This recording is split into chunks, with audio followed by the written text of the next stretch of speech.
Hej og velkommen til den lille magiserie. Og det her, det er det 4. trick. Og i dag har vi det første korttrik. Okay, så det går ud på, at publikum, de vælger et kort. Det der. Og man kan bare huske det. Sådan. Og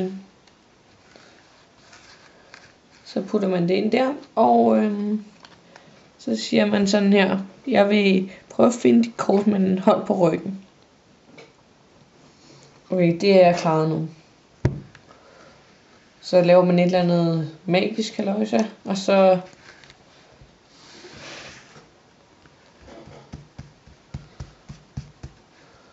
ved ikke, om I kan se det rigtigt, men der er et kort, der vender den anden vej.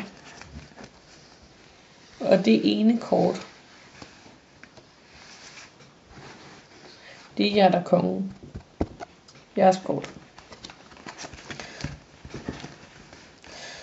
Og det var tricket. Hej og velkommen til forklaring på det her korttrik.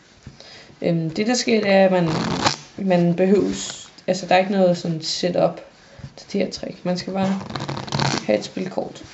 Der er en lille ting, en lille forberedelse man skal gøre. Det er at vende det nederste kort.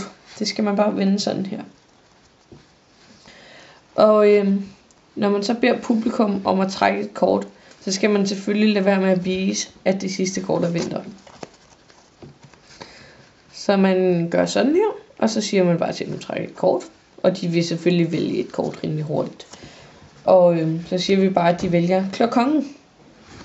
Og mens publikum ser på kortet, så vender man bunken om. Sådan så man kan se, i virkeligheden så har jeg vendt bunken om, sådan så at det kun er det øverste kort, der vender den forkerte vej, og resten vender den rigtige vej. Så når man så lægger det ind med bagsiden opad, så tror de, at alle kortene ligger den vej. Men det er i virkeligheden kun deres kort. Hvis jeg lige kan finde det. Der. Og det man gør, mens man har spillet på ryggen, jeg kan lige prøve at vende mig om. Det man gør, det er, at man løfter det nederste kort om sådan her.